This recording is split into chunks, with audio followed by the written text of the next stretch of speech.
Halo, selamat datang di Yan Arte Channel. Oke, jika pada video sebelumnya kita sudah mempelajari mengenai langkah-langkah uji multikolinearitas dan uji autokorelasi, maka pada video kali ini saya akan memberikan tutorial mengenai langkah-langkah uji heteroskedastisitas. Untuk melakukan uji heteroskedastisitas, ada dua cara yang akan kita gunakan. Yang pertama yaitu dengan uji Glatzer, kemudian yang kedua yaitu menggunakan metode scatter plot. Oke, langsung saja kita ke cara yang pertama, yaitu menggunakan metode Glatzer. Caranya, kita yang pertama klik ke Analyze, kemudian pilih Regression, ya, kemudian pilih Linear. Pindahkan variabel dependen ke kolom dependen dan variabel independen ke kolom independen. Selanjutnya silakan klik Save, kemudian checklist unstandard di kolom residual. Kemudian continue, lalu pilih OK. Kita tidak perlu melihat output ini ya. Kita lihat di bagian inputnya ada muncul variabel baru namanya residual 1 atau residual 1. Variabel residual inilah yang akan kita absolutkan nilainya menggunakan transform. Jadi metode Glatzer ini nilai variabel res ini harus kita absolutkan jika kita menggunakan metode Glatzer. Caranya kita bisa masuk ke menu transform, kemudian compute variable, kemudian pada target variable ya kita masukkan ABS atau absolute ya, kemudian di numeric expressionnya silakan ketik saja EBS, EBS atau ABS, kemudian buka kurung ya. Kita masukkan yang nilai atau variabel yang unstandard. Oke, ya sudah tutup kurung. Kemudian klik OK. Tidak ada output yang bisa kita lihat di sini ya. Kita bisa lihat di sini muncul variabel baru namanya ABS, absolute ya. Nah, jika sudah muncul variabel baru ABS ini, baru kita lakukan lagi uji regresinya. Tapi yang membedakan ya, variabel dependennya yang ini kita ganti dengan yang ABS. Oke, langsung saja klik ke Analyze, kemudian pilih Regression, kemudian Linear. Ingat yang dependen ini kita keluarkan, kita ganti dengan ABS. Step-nya dihapus dulu. Jika sudah, klik OK. Output ini yang kita lihat, ya, pastikan dependen variabelnya ABS. Kita lihat di bagian sig-nya di sini, nilai signifikannya. Syarat data terhindar dari heteroskedastisitas ialah nilai sig lebih besar dari 0,05. Oke, jika dilihat dari tabel ini, dari nilai sig-nya, ada satu variabel yang tidak terhindar dari heteroskedastisitas, yaitu konsentrasi kepemilikan manajemen. Ada dua variabel, konsentrasi kepemilikan manajemen dan return on asset. Karena nilainya lebih kecil dari 0,05. Oke, itu tadi langkah-langkah uji heteroskedastisitas menggunakan metode Glatzer.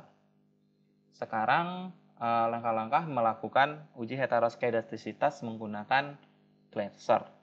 Menggunakan scatter plot. Caranya sama ya, kita masih menggunakan menu Analyze, kemudian masih sama ke regresi, masih sama ke linear.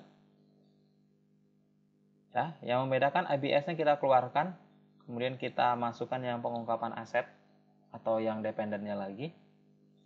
Kemudian pada plot, kita klik ke plot ini. Stress sheet kita masukkan ke kolom Y, kemudian spread ini kita masukkan ke kolom X. Jika sudah, kita bisa klik continue, kemudian pilih OK.